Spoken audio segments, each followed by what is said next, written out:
Dios los bendiga, queridos hermanos. Este domingo vamos a participar de la Cena del Señor. Me imagino que nuestro hermano Willy o el hermano Adrián, dependiendo de quién está presente, o si los dos, pues pueden decidir cualquiera de los dos pasar. Puede repartir el pan y la copa para que podamos juntos orar.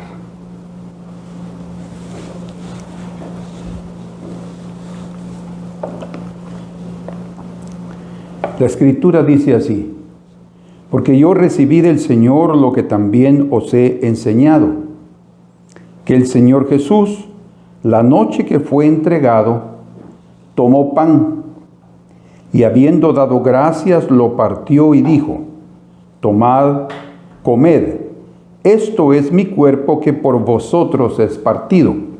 Haced esto en memoria de mí. Comamos en el nombre del Señor.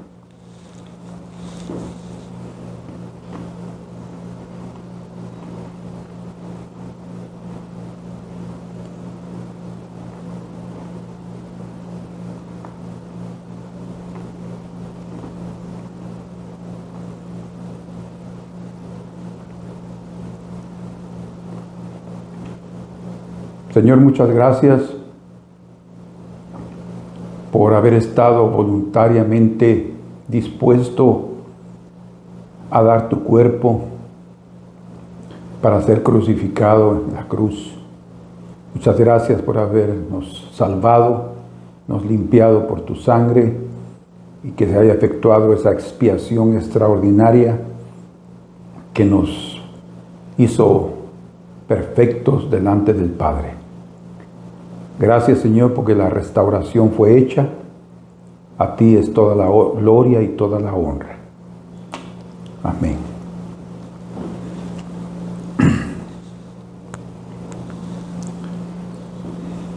Asimismo tomó también la copa después de haber cenado, diciendo: esta copa es el nuevo pacto en mi sangre.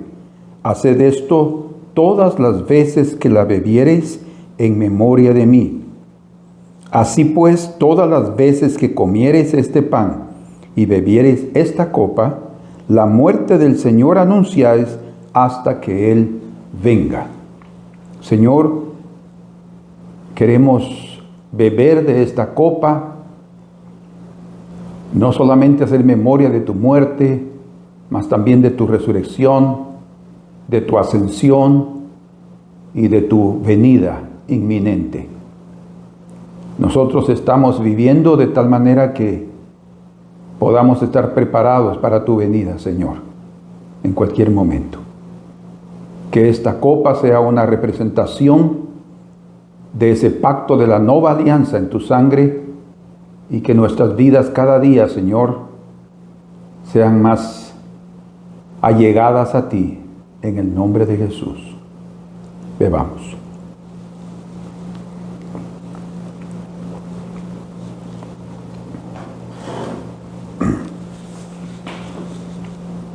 Amén. Gloria a Dios. Este es un momento precioso que participamos cada mes y lo hacemos de esta forma para que todos puedan participar. El día de hoy quiero compartir con ustedes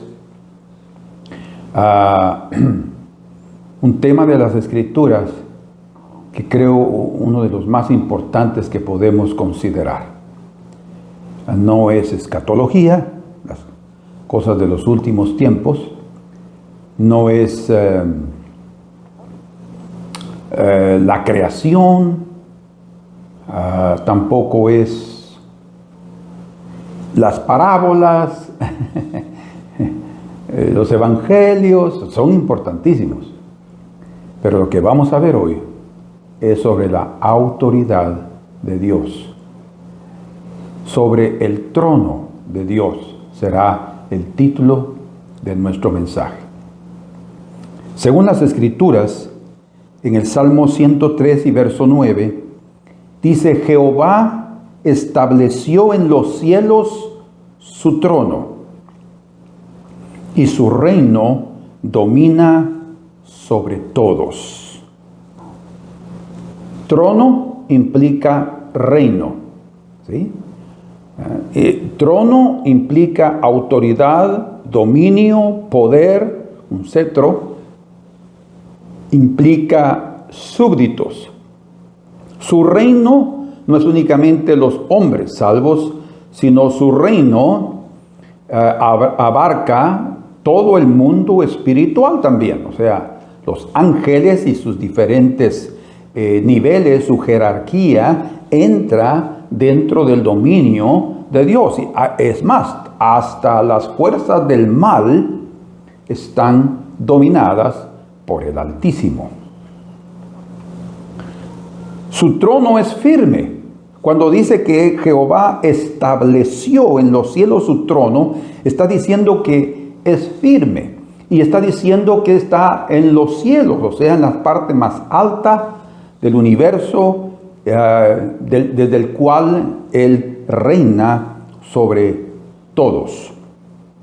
En el Salmo 93 y en el versículo 1 y 2, leemos también otro texto importante en relación al trono, y dice, Jehová reina.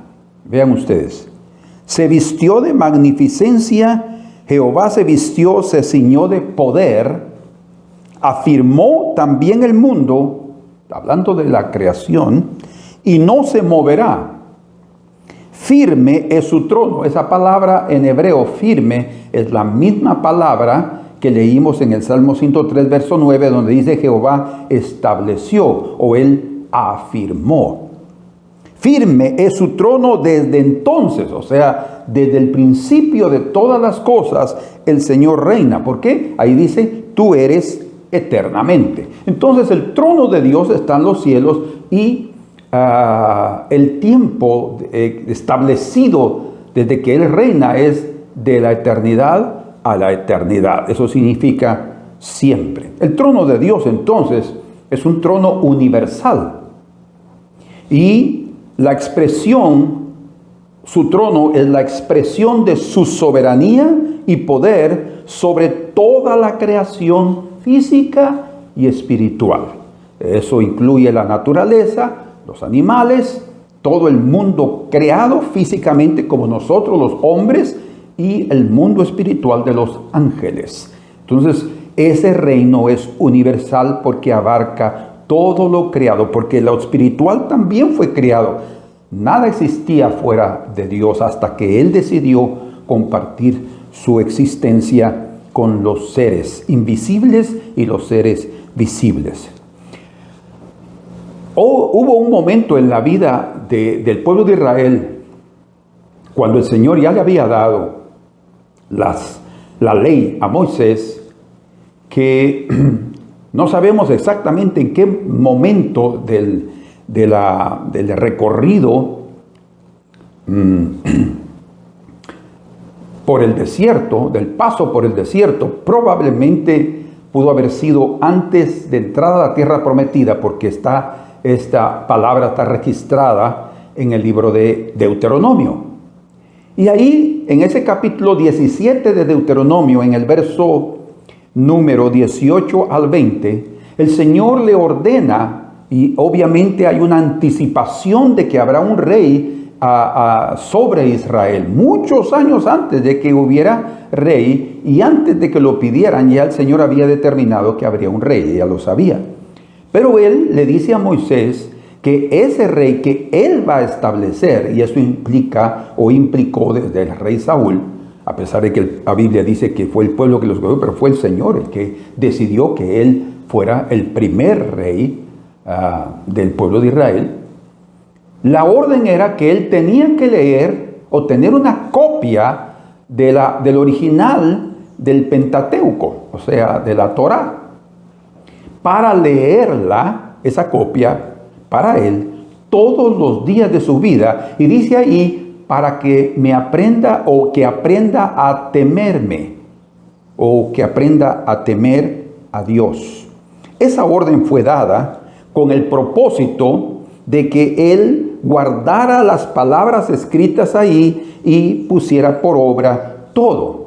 En otras palabras, el temor del Señor, la reverencia, el reconocimiento de que hay un trono arriba del trono de él. Vean ustedes, está hablando del rey. O sea, el rey tendría un trono, pero ese trono estaba supeditado o sujeto al trono de los cielos. Por eso es que tenía que estar leyendo todos los días el Pentateuco, los 5 primeros libros de la Biblia, para que la ley, para que él temiera a Dios. Quiere decir que uno de los propósitos de la ley es temer al Señor. No es miedo, no, es aprender a reconocer su soberanía, su dominio y su poder, su autoridad, y sujetarse a ese dominio, principalmente un rey, porque un rey, él va a tener cierta autosuficiencia, se va a sentir el más grande de todos, el que decide por la vida de todos. Entonces, eso puede hacer con que el orgullo entre a su corazón y pierda la noción de la justicia. Entonces, el temor del Señor le ayudaría para evitar que el orgullo lo dominara y él pudiera realmente reinar en justicia, en juicio y equidad. La justicia tiene que ver con el conocimiento de la verdad. Nadie puede juzgar correctamente si no conoce la verdad. El juicio ahí viene después, porque el juicio se aplica sin impunidad. Quiere decir, Dios no toma por inocente al culpable, pero primero tendría que haber justicia, luego se aplica el juicio y luego viene la equidad. ¿Qué es la equidad? Dar a cada uno lo que le pertenece. O sea, Dios nos trata, como dice la Escritura, según nuestras obras. El Señor no nos va a demandar más de lo que no debemos, tampoco va a colocar más de lo que no podemos. ¿Por qué? Porque Él tiene equidad. Entonces, eso tenía que aprender el rey. Pero otro aspecto que implicaba que él leyera todos los días era de reconocer su necesidad personal, de también sujetarse al trono que está arriba del suyo. O sea, un trono superior en todos los aspectos al trono humano. Entonces, por eso es que tenía que leer todos los días. Y como dice el centurión romano, reveló algo maravilloso cuando le pidió a Jesús que fuera a curar a su siervo. Él prácticamente le dijo, di la palabra y mi siervo será sano. O sea, estaba hablando porque yo también estoy sujeto a autoridades. Entonces, el mensaje, la máxima que se reveló ahí fue que solo bajo autoridad se tiene autoridad. Entonces, ningún rey puede tener la verdadera autoridad de los cielos si él no está debajo de esa autoridad. Nadie realmente es independiente. Todos deberíamos de reconocer la autoridad de ese trono sobre nuestras vidas. De hecho, también el otro propósito de estar leyendo todos los días era para reinar de acuerdo a la conducta del Rey del universo. O sea, él tenía que leer y conocer los caminos de Dios, conocer las formas como Dios gobierna a su pueblo y él hacer lo mismo. O sea, lo único que tenía que hacer es, él tenía una copia y él tenía que imitar al que está sentado en el trono en los cielos. Por último, todo trono humano, ya como para complementar lo que hemos dicho, es una copia del trono celestial. Pero Dios no necesita, obviamente, leer todos los días las Escrituras. Lo que hace Él es aplicar la soberanía, la justicia, la gracia, porque todas esas virtudes y todos esos atributos son inherentes a Él. El hombre no. El hombre necesita aprender. Entonces, todos nosotros, como seres humanos, también debemos depender de ese trono sublime. Esto es muy importante. Reconocer que nuestra voluntad, o mejor dicho, sobre nuestra voluntad, está la voluntad de aquel que está sentado en el trono. Eso debe ser todos los días. O sea, no es una cuestión, bueno, hemos sido llamados, muchos cristianos se dicen, somos reyes y sacerdotes. Pues uno de los requisitos de los reyes es leer las Escrituras todos los días. ¿Con qué propósito? Para aprender a temer a Jehová, para hacer su voluntad, para cumplir, para vivir como Él quiere que vivamos. Entonces, de esa realidad de la voluntad de Dios sobre la voluntad humana, nace exactamente la instrucción que Jesús dio cuando los discípulos le pidieron: Señor, enséñanos a orar. Y entonces Él dice: Padre, vean ustedes que aquí vamos a encontrar 4 aspectos relacionados con el trono de Dios. Padre nuestro que estás en el cielo. Primero, ¿dónde está el trono de Dios? Está establecido en el cielo. Jesús dijo que el cielo es el trono de Dios y la tierra el estrado de sus pies, o sea, donde Él coloca sus pies, donde Él reina, lo abarca todo.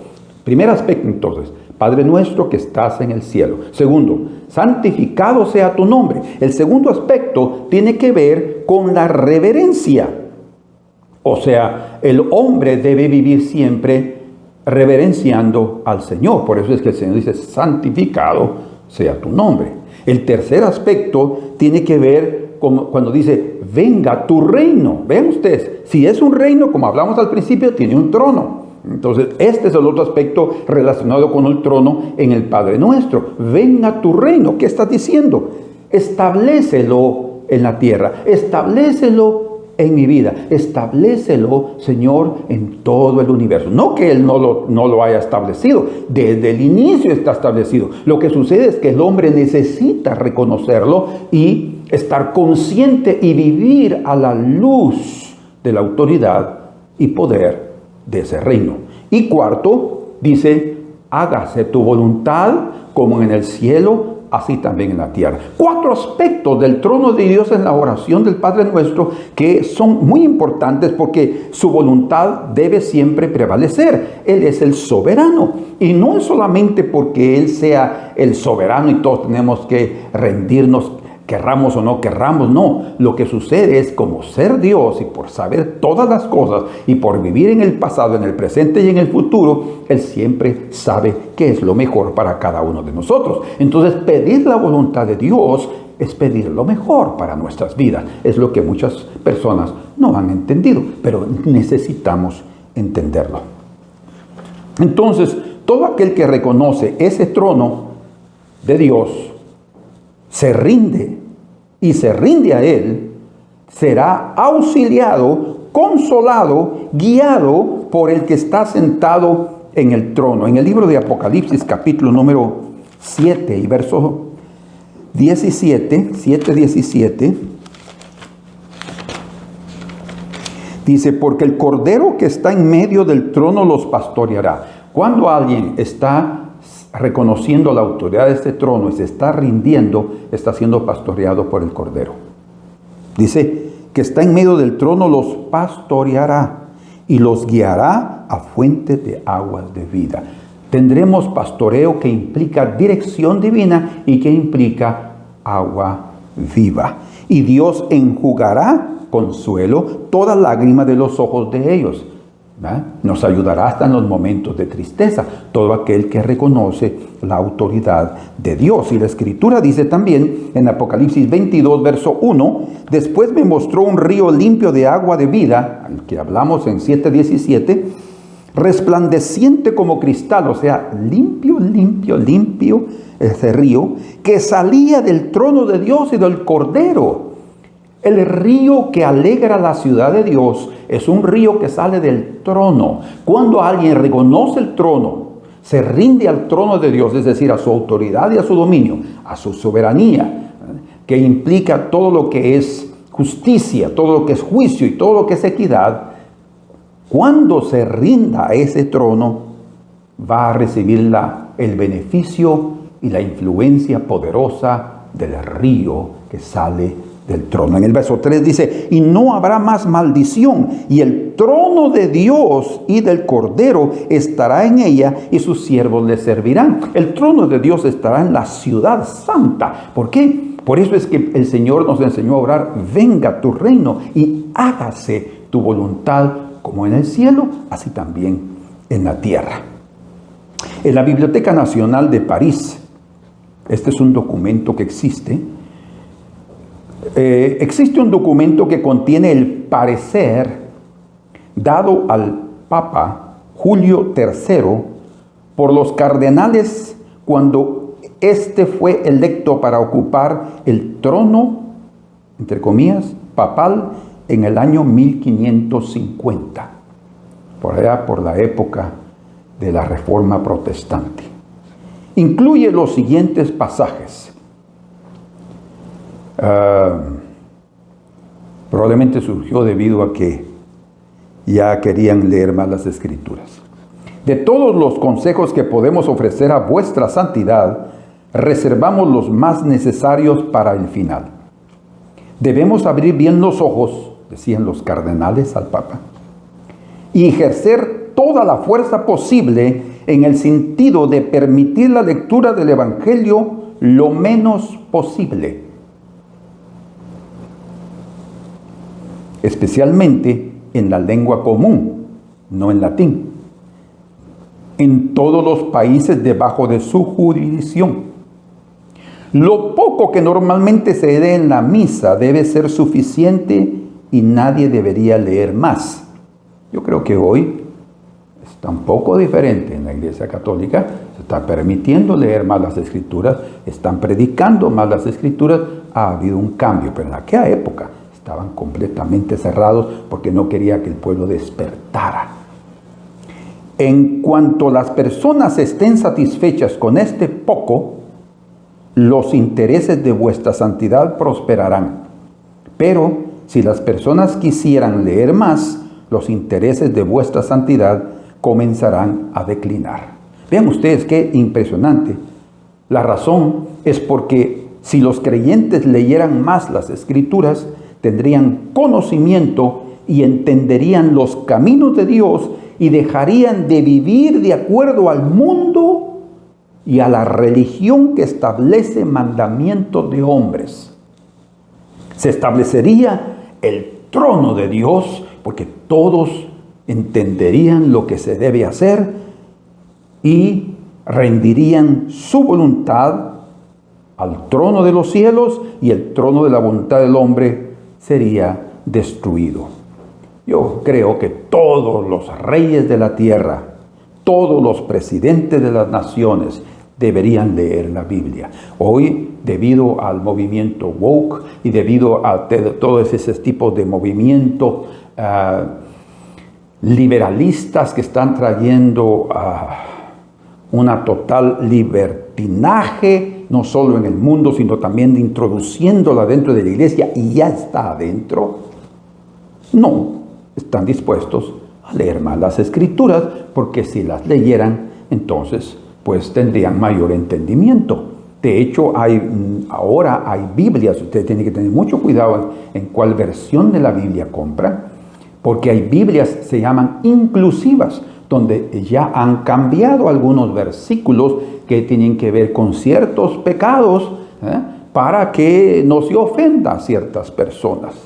Todos los padres de familia y sus hijos serían beneficiados si los padres leyeran todos los días la Biblia. Los dueños de empresas también y sus trabajadores serían beneficiados porque serían tratados con justicia y con equidad y con un mejor salario. Toda persona que está en autoridad debería primero estar bajo la autoridad del trono de Dios. ¿Por qué? Porque no se tiene autoridad si no estamos debajo de autoridad. Jueces, gobernadores, alcaldes, todos deberían leer la Biblia y así aprenderían a andar en el temor del Señor, vivirían conscientes del mirar divino, del ojo divino que escudriña los más profundos pensamientos y las intenciones del corazón, y entonces ellos aprenderían a vivir con rectitud, habría paz y prosperidad. El Señor quiere hacernos prósperos. Quiere decir entonces que menospreciar el trono divino es menospreciar la propia vida, porque es un hecho su existencia y dominio universal y eterno. Dios reina. Si nosotros no lo queremos, es otra cosa. Atentamos contra nuestra propia vida, no rendirnos a ese trono. Por eso es que el Señor enseñó: Padre nuestro que estás en el cielo, Vean ustedes qué tremendo. 4 aspectos que los veremos más adelante.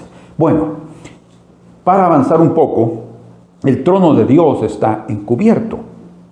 No todos lo pueden ver, solo leyendo las Escrituras, creyéndolo, o aquellos hombres a quienes el Señor les ha dado una visión del trono.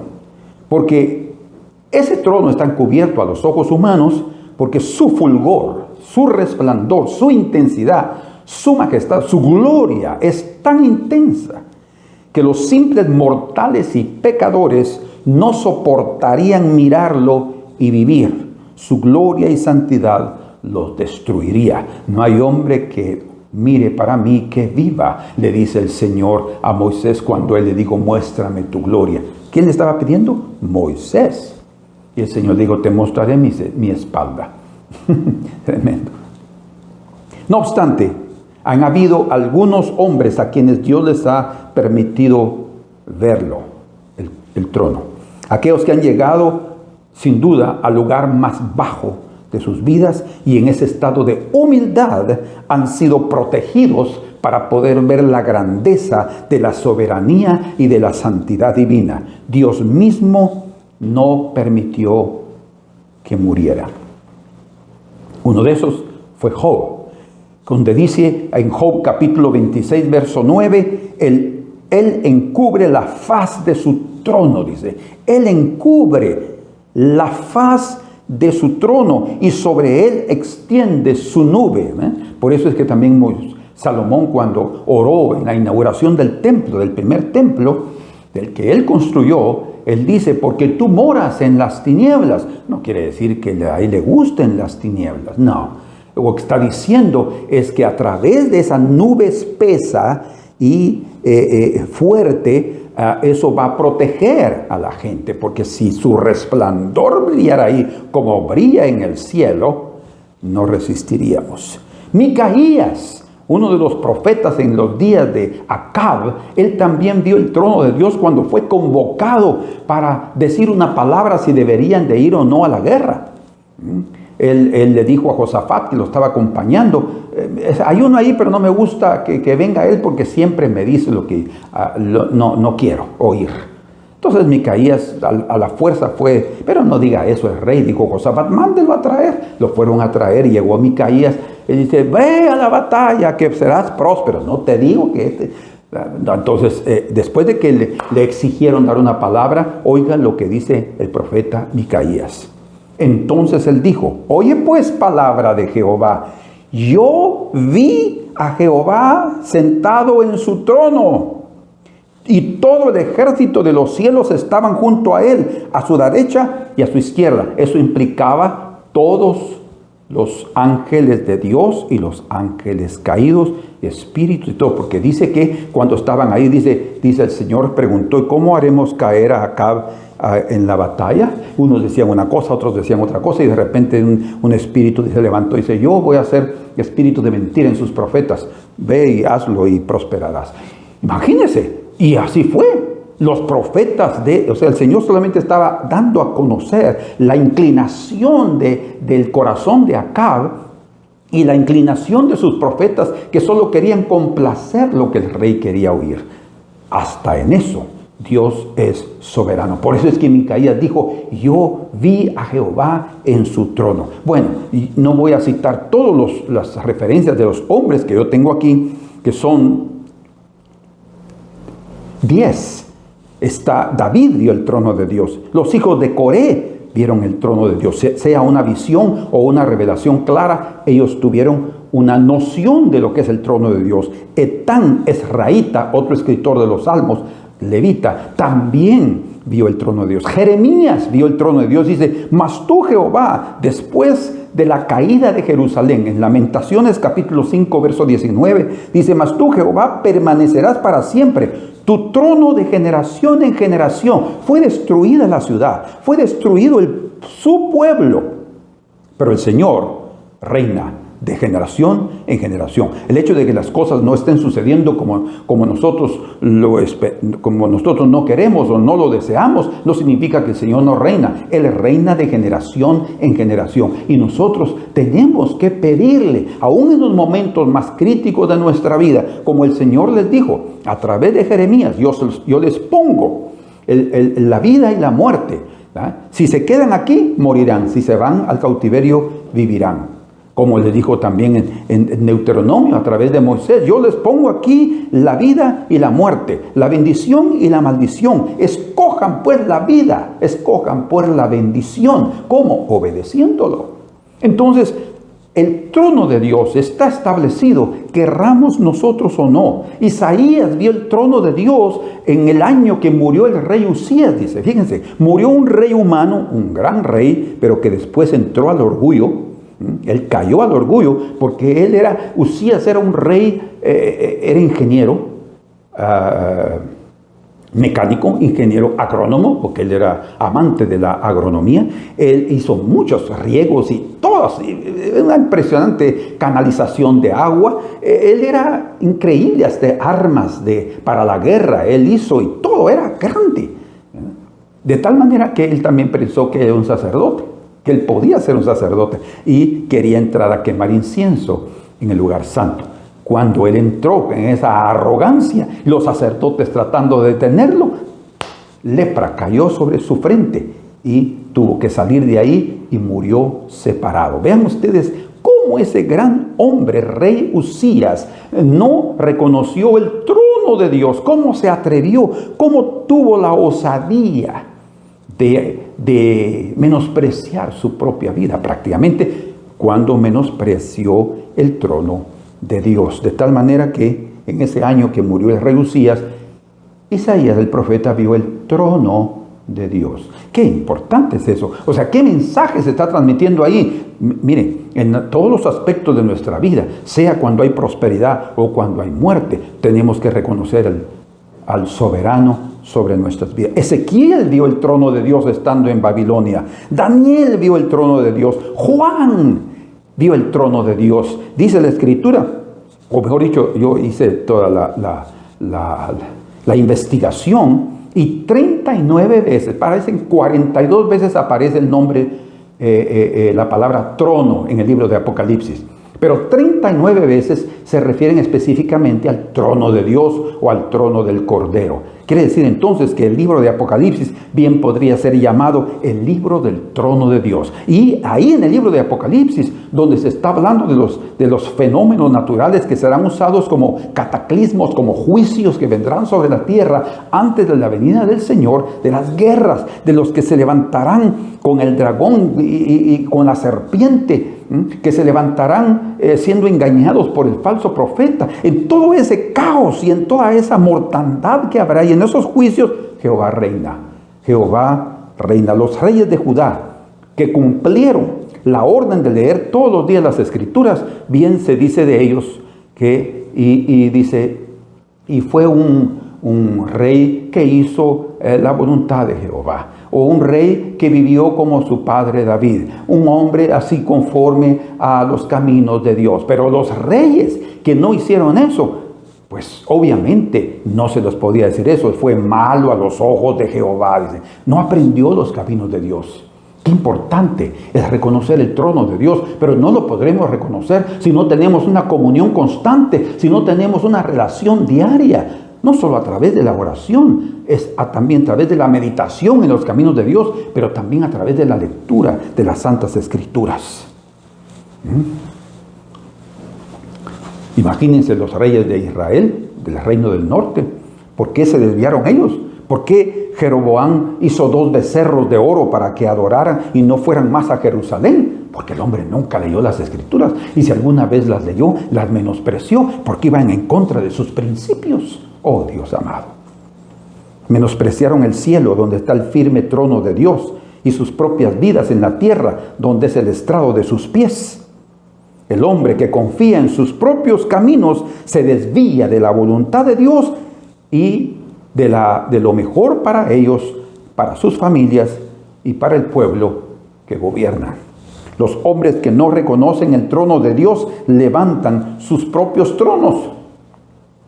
Tronos humanos. En esta vida las personas establecen tronos.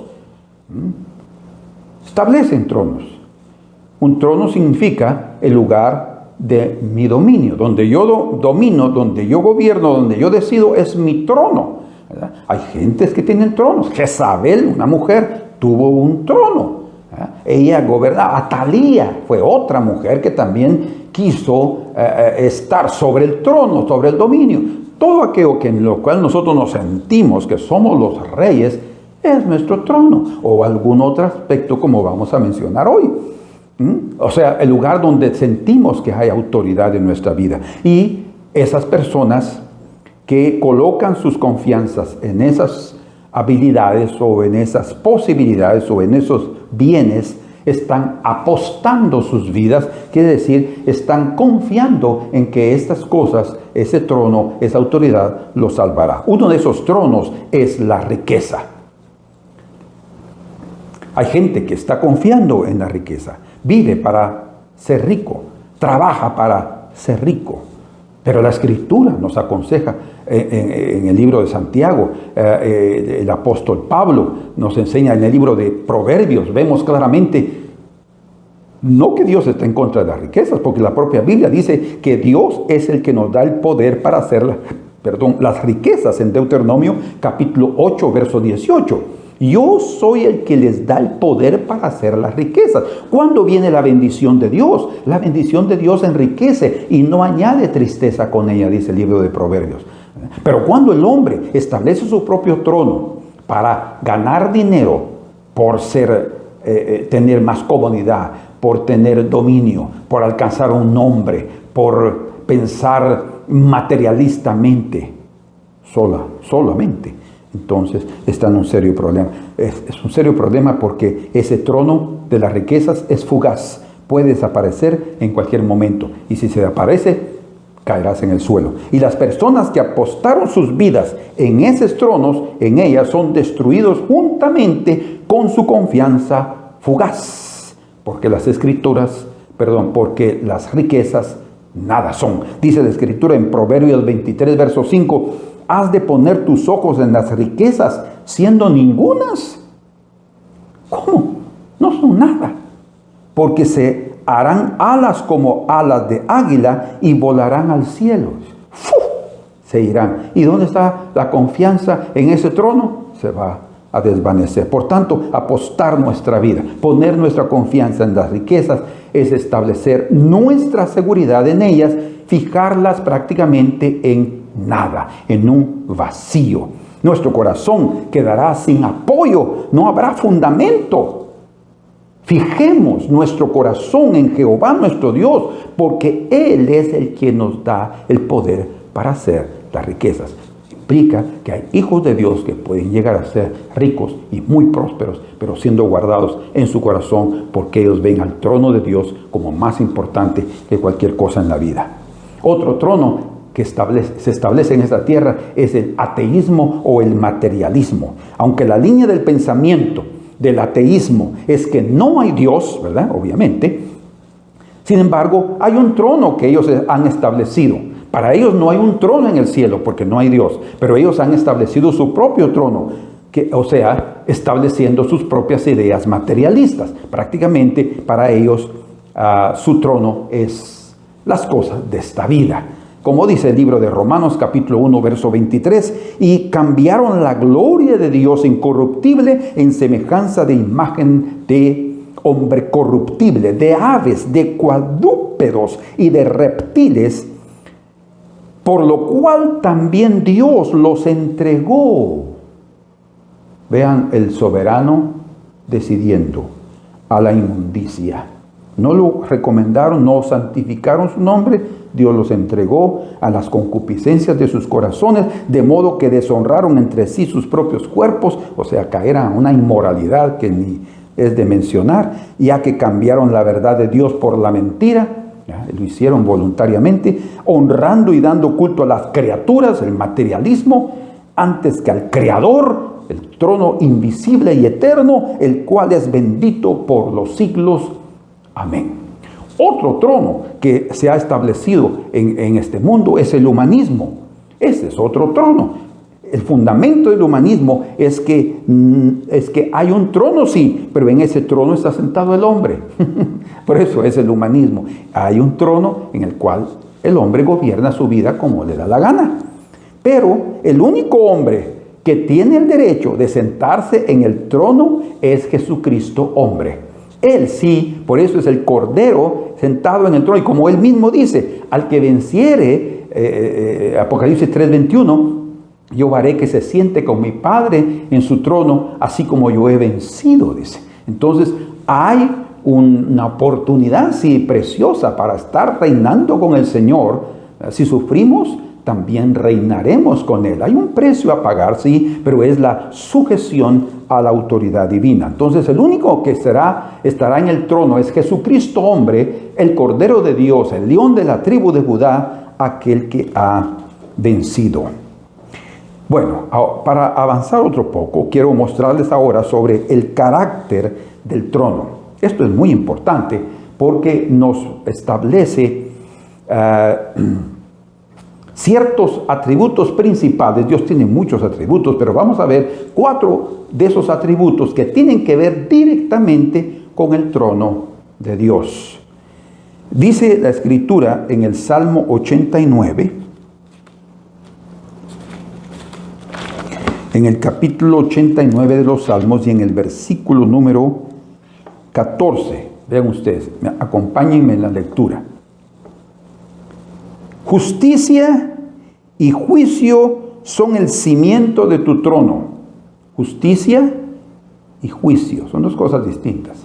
Relacionadas sí, pero distintas. Porque uno tiene que ver con el conocimiento de la verdad para poder juzgar. Porque más no se puede discernir si no se conoce la verdad para saber entre el bien y el mal. Y el juicio es la aplicación de lo que se entiende, ¿sí? Pero será un juicio sin impunidad, un juicio que no será por cuestiones de favoritismo, no, nada de eso, será un juicio correcto. Y luego dice, misericordia y verdad van delante de tu trono. ¡Qué precioso! El fundamento del trono de Dios es justicia y juicio, pero la misericordia y la verdad, que es gracia, misericordia es gracia en el Antiguo Testamento, es misericordia y verdad va delante de tu trono. ¡Qué precioso! Ustedes miren, el trono de Dios está basado o tiene como base, como fundamento, la justicia y el juicio. Él es el juez. Por eso también no solamente es el rey, es el juez que está sentado en el trono. Pero antes de eso él anticipa, va delante de él. Dice la misericordia y la verdad. ¡Qué precioso! Van ustedes a entender esto ahora mismo. Entonces estos 4 aspectos del carácter del trono también están divididos en 2, como ya pudieron ver. La justicia y el juicio por un lado y la misericordia y la verdad por otro lado. Estos se adelantan y estos vienen después. Antes de aplicar la justicia y el juicio, viene la misericordia y la gracia que el Señor tiene para los hombres. Esa justicia y juicio sería aplicado para todos nosotros, ¿verdad? Y también la misericordia y la verdad, la gracia y la verdad. Pero en el caso de nuestro Señor Jesucristo, que fue el que murió por nosotros en su muerte vicaria, ¿por qué? Eso quiere decir que nos sustituyó en el juicio. Él pagó el precio de nuestra culpa. Entonces, la justicia que tenía que aplicarse, porque Dios es justo, Dios no tomará por inocente al culpable. Todo el pecador debía de morir. El Señor le dijo a Adán, de cierto morirás si comes de ese fruto. ¿Qué sucedió? Comió. ¿Qué hizo el Señor? Con mucha misericordia llegó para tratar a Adán, pero lo sacó del jardín. ¿Por qué no lo dejó? No. La justicia y el juicio son la base de su trono. Él no va a variar. Él es el mismo. Ayer, hoy y siempre será el mismo. Entonces, Dios juzga en verdad, no toma por inocente al culpable, y como Él sabe todas las cosas y escudriña todos los corazones, su juicio es la determinación correcta, la aplicación correcta de Dios. Por eso es que en Cristo Cristo recibió la justicia de Dios. La justicia de Dios vino sobre su vida y también el juicio de Dios cayó sobre él.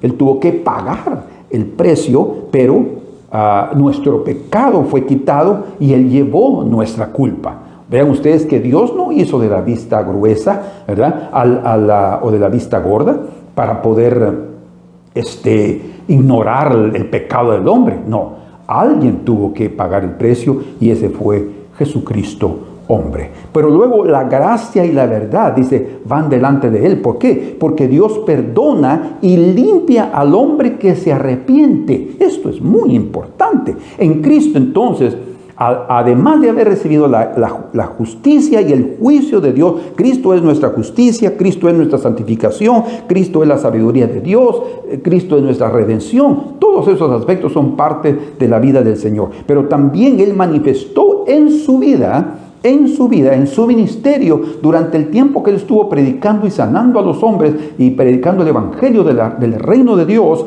Él manifestó la misericordia y la verdad de Dios. Dice, recuerden, justicia y juicio son la base de su trono. Misericordia y verdad van delante de él. Ahora quiero que lean conmigo en el Evangelio de Juan, capítulo número 1,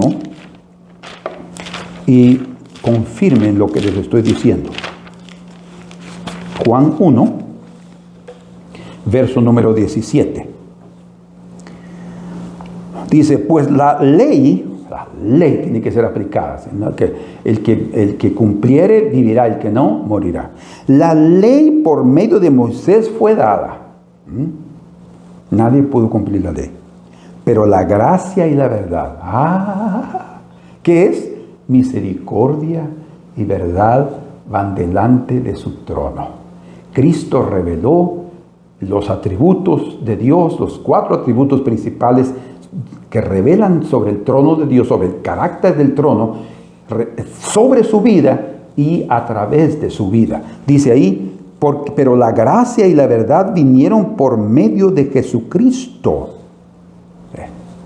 Y a Dios nadie lo vio jamás. El unigénito Hijo que está en el seno del Padre, Él le ha dado a conocer. Y dice la Escritura, hablando de Jesús, Juan, el apóstol del amor, él dice, y vimos su gloria, dice, gloria como del unigénito del Padre, lleno de gracia y de verdad. Fíjense qué precioso esto, ¿eh? Lleno de gracia y de verdad.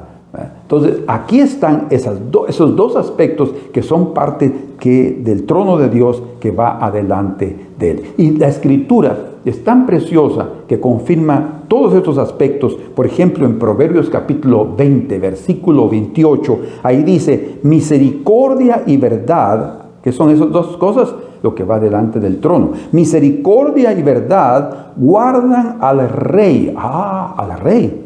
¿Por qué al rey? Porque el rey tiene un trono. Pero está diciendo ahí, él debe tener misericordia y verdad, guardan al rey. Y con clemencia se sustenta su trono. Dios tiene establecido su trono en el cielo, ¿verdad? Pero aquí estamos viendo claramente que el Señor está diciendo que cualquier rey de esta tierra va a través de la misericordia, del amor y de la gracia, y de la verdad, que es sinónimo de fidelidad, guardará su vida como rey. Pero su trono va a ser establecido a través de la clemencia, de la bondad. O sea, todo trono se establece o se sustenta en la base también de la clemencia. Por eso es que Dios es clemente. Los reyes con clemencia establecerán su trono. Los zares en Rusia, ellos tenían uno de los mayores imperios de la historia de la humanidad, por el gran territorio que tenían. Era un imperio enorme. Pero, y ahí vino en 1917 la revolución bolchevique, que se rebelaron contra los zares y contra el imperio. Estaban cansados de eso. ¿Por qué eso? Eso podría haber sido próspero, eso podría haberse mantenido, pero ¿por qué cayó? ¿Por qué los hombres querían tener la libertad supuestamente de gobernarse por ellos mismos y no tener un monarca sobre ellos? Por la falta de clemencia. Los reyes, los emperadores, como los emperadores romanos, se convertían en personas duras, se convertían en personas tiranas. Y lo único que hacían es imponer su autoridad y su poder, y mandaban el ejército para cobrar los impuestos. Y ese fue el problema. Entonces muchos imperios cometieron ese grave error. Imperio español, el imperio portugués, el imperio inglés también cometió esos grandes errores. Y hasta el día de hoy, toda la gente, todos los reyes, todos los que tengan autoridad, que imponen su autoridad, no, su trono, su posición no la va a mantener. Es necesaria esa clemencia. Entonces, los reyes con clemencia establecerán su trono, y fue exactamente por la compasión que Dios estableció su trono.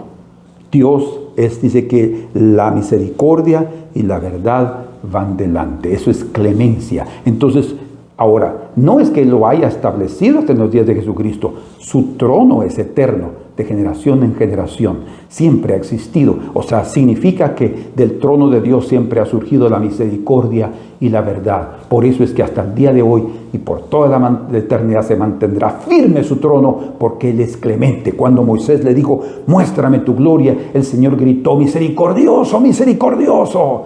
Es lo primero que se manifestó. Grande en misericordia es el Señor. Él tiene misericordia de nosotros. Y cuando nosotros nos rendimos a su trono, nos rendimos a su autoridad, es la misericordia la que nos llena, que nos invade, su verdad, su gracia nos invade, y entonces algo benéfico, algo maravilloso nosotros recibimos. A través de Cristo, entonces, el trono de Dios se estableció en la tierra. ¿Recuerdan aquellos 4 aspectos que vimos en la oración del Padre Nuestro? ¿Por qué se estableció en la tierra? Porque el cielo descendió. Dijo el hombre que bajó del cielo, que está en el cielo, dice en Juan capítulo 3, verso 13.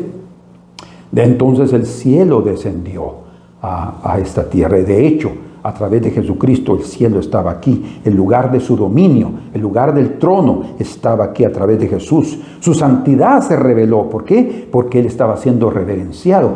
Cristo, Él manifestó una total santidad. En nada, Él no pecó, ni fue hallado engaño en su boca. Apartado de los pecadores, dice, más sublime que los cielos. Cuando dice apartado de los pecadores, no quiere decir que no tenía comunión con los, es decir, no ayudaba a los pecadores. Él no tenía comunión con el pecado, mas Él podía estar comiendo con los publicanos para poderlos libertar. Pero lo que está diciendo, dice, apartado de los pecadores, está diciendo apartado del pecado. Él no tenía ningún tipo de relación. Su reino se manifestó en la tierra, ¿verdad? Y su voluntad prevaleció. Por eso Él decía, Padre, que se haga tu voluntad y no la mía. Entonces el trono de Dios se manifestó a través de la vida y ministerio de nuestro Señor Jesucristo. A través de su muerte se aplicó la justicia y el juicio, ¿verdad? Pero a través de su ministerio, la clemencia, la misericordia de verdad, y a través de su resurrección, todos fuimos justificados, y desde ese día fuimos limpiados por la sangre del Cordero de Dios. Bien dice la Escritura, en Hechos capítulo 15, verso 9, hablando en el primer concilio en Jerusalén, cuando los apóstoles están argumentando sobre lo que sucedió con los gentiles, ellos dicen ahí, pero el Señor por la fe purificó sus corazones, así como purificó los nuestros. O sea, vean ustedes, esto es muy importante que no lo olviden, porque voy a terminar con ese aspecto de aquí a unos minutos. Me restan unos minutos. Entrando a ver otro aspecto muy importante del trono, lo encontramos en el libro de Hebreos capítulo número 4 y verso 13. Lean conmigo ahí hasta el versículo número 16. Dice, y no hay cosa creada que no sea manifiesta en su presencia. ¿Por qué? Porque lo abarca todo, omnipresente. Antes bien, todas las cosas están desnudas, abiertas a los ojos de aquel a quien tenemos que dar cuenta. No solamente omnipresente, también omnisciente, sino también el juez de todos los hombres. Por tanto, debido a eso, debido a que todo está manifiesto en su presencia, debido a que tenemos una mirada divina que mira, dice que Él se inclina a mirar en el cielo y en la tierra, pero Él pone sus ojos sobre los humildes para que estén con Él, los fieles de la tierra, dice. Por tanto, teniendo un gran sumo sacerdote que traspasó los cielos, o sea, hablando de Jesús como el humano que conquistó el pecado, que pagó el precio, Él subió en su ascensión y penetró los cielos, dice. O sea, Él no entró al lugar santísimo del templo terrenal hasta porque ese templo había sido reconstruido por Herodes. Él pasó, el grande, pasó 46 años reconstruyendo. Bueno, él no, todavía continuaron por muchos años después, porque él murió en el año 4 antes de Cristo, pero él pasó muchos años invirtiendo. Entonces él no estaba, Jesús, y tampoco era el plan de Dios que él entrara al lugar santísimo de ese templo. Ni a arca estaba ahí, por lo que sabemos. Él penetró los cielos y entró al verdadero templo, porque Él es sumo sacerdote del verdadero templo que está en los cielos.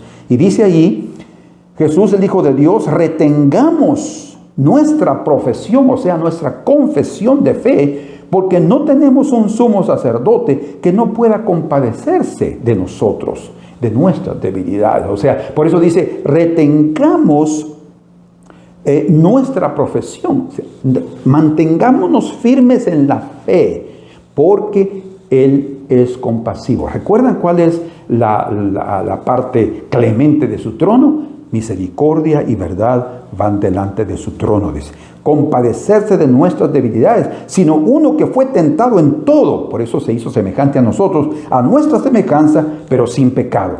Ahora, vean ustedes qué precioso lo que dice ahora. Acerquémonos, pues, ¿a dónde? ¿Cómo? Confiadamente al trono de la gracia. Es el trono de misericordia, es el trono de clemencia, es el trono de bondad que está ahí disponible para todo aquel que ha sido limpiado con la sangre del Cordero y que mantiene firme su profesión de fe. Dice, para alcanzar misericordia, ¿se dan cuenta? Y hallar gracia, misericordia, gracia para el oportuno socorro. Qué precioso es el Señor confirmando desde el Antiguo Testamento y resaltando y haciendo una palabra con el Nuevo Testamento. Bueno, ahora veamos la parte principal, que es la aplicación del carácter del trono a nuestras vidas. Esto es vital. Fue tan magnífica, escuchen, tan magnífica y tan efectiva la obra del sacrificio de Cristo, que ahora todos nosotros, los que hemos sido limpiados por la sangre del Cordero, podemos ver libremente la gloria del trono de Dios. ¿Qué sucedió?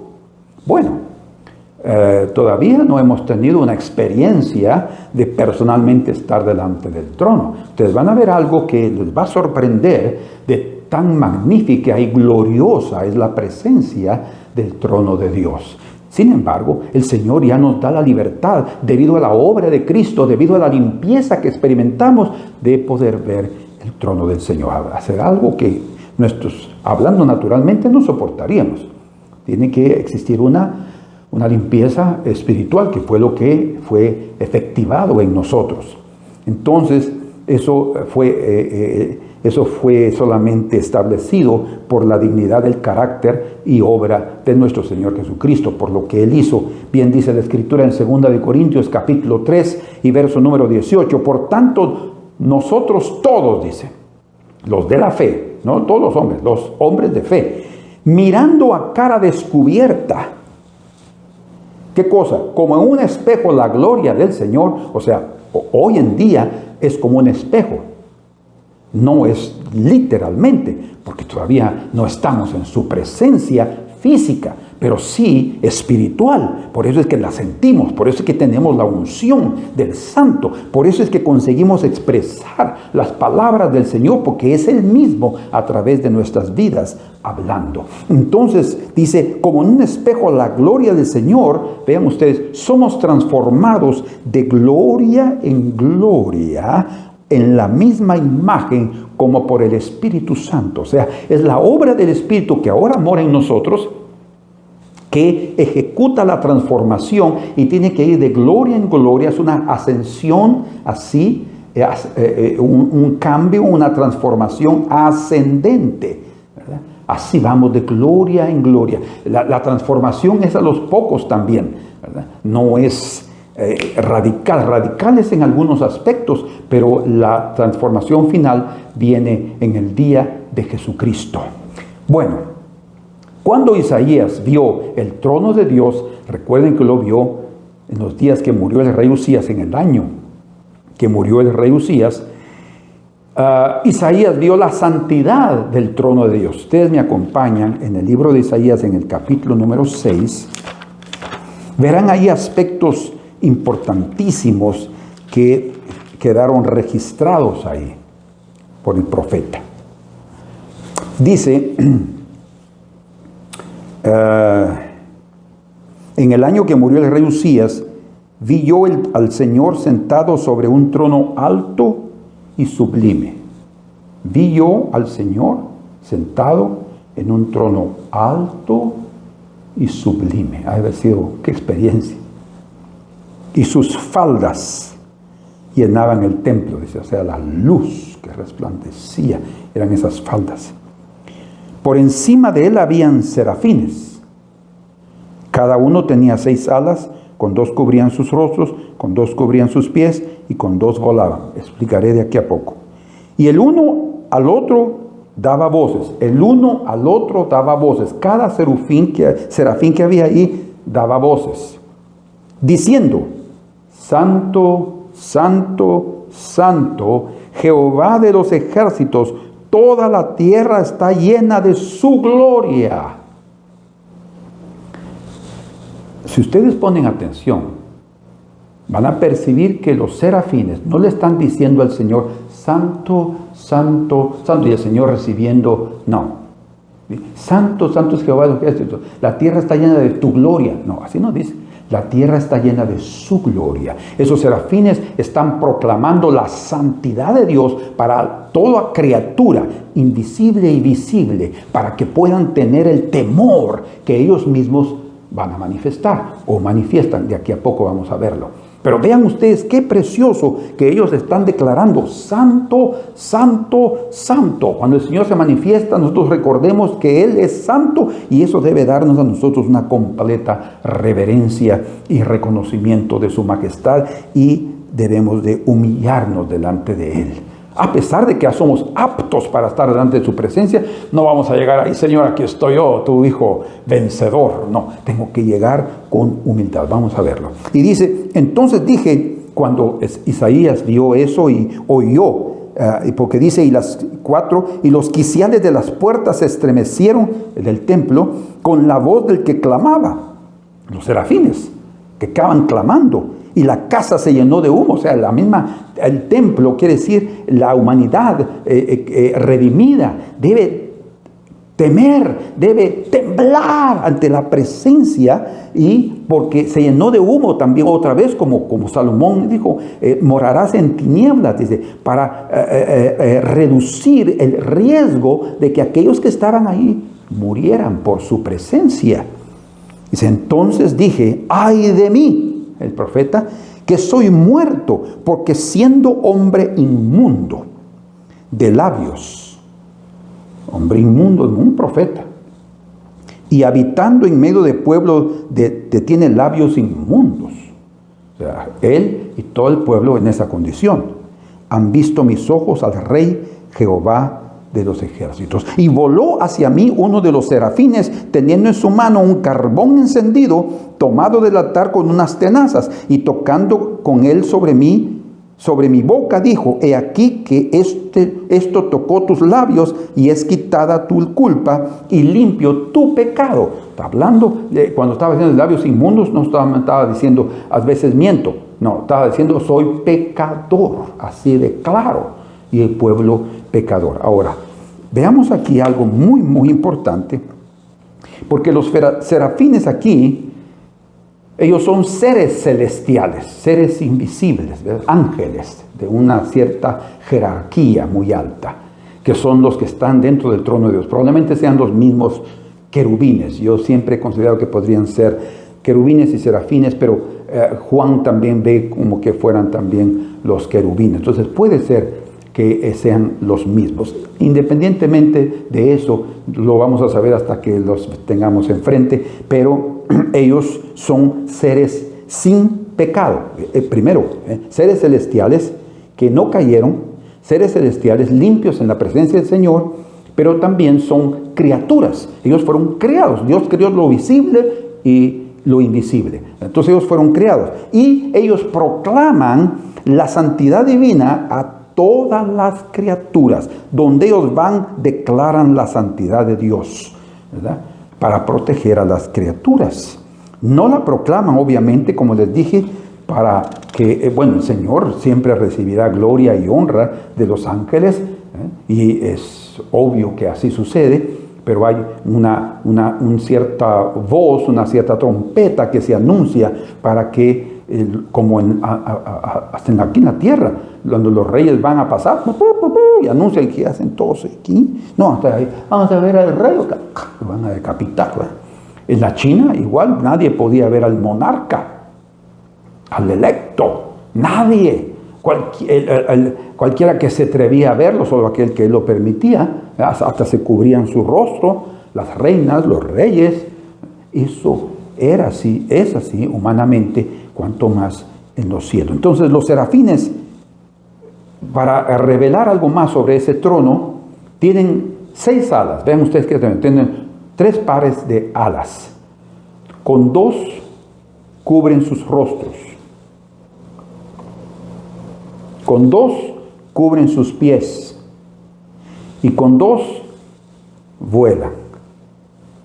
¿De qué nos habla esto? Bueno, cuando dice que cubren sus rostros, es porque ellos mismos, siendo seres celestiales y sin pecado, son inferiores e indignos de la gloria de Dios que está ahí en el trono. Ellos mismos nos están mostrando lo que ellos hacen y lo que nosotros como humanos deberíamos hacer: cubrirnos el rostro. Esa es una actitud. No está hablando que necesitamos 6 alas, ya las tenemos. Lo que tenemos que hacer primero es reconocer nuestra inferioridad y reconocer la grandeza del trono de Dios. Con las otras 2 alas que cubrían los pies. Los pies son las partes más humildes del cuerpo. Por eso dice Juan el Bautista, hablando de su carácter humilde, dice: yo no soy digno de llevar las sandalias de sus pies. La parte más humilde, pero ni de eso más humilde yo soy digno. O sea, hasta dónde se estaba humillando Juan el Bautista, porque los pies nos hablan de las partes humildes del cuerpo y las tapaban. ¿Con qué propósito? Para que ninguna deficiencia fuera vista en su presencia. En otras palabras: Señor, perdona nuestras deficiencias, perdona en donde nosotros fallamos, Señor. Vean ustedes que sus rostros, sus pies y con las otras volaban, tenían la capacidad de volar. ¿Por qué? Porque reconociendo, aquí van estos dos aspectos ya en uno, reconociendo nuestra inferioridad. Somos hijos de Dios, pero eso no nos da el derecho de tratar de tú a tú al Señor.